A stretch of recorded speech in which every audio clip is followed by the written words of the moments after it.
I've had this rack for a couple months now, so I just want to do a quick review update for you to let you know what I'm thinking about it.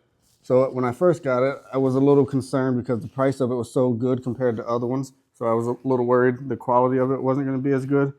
But I mean, it's holding up really nice. So I'm really impressed with that. It holds like a ton of my clothes. You can see here, I love that. The extension arms here are really nice.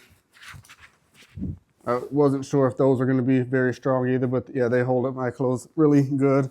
And then at the bottom down there, it's really convenient to be able to just put shoes or whatever. So you see I have a shoe box down there, but put shoes or whatever else you need down there.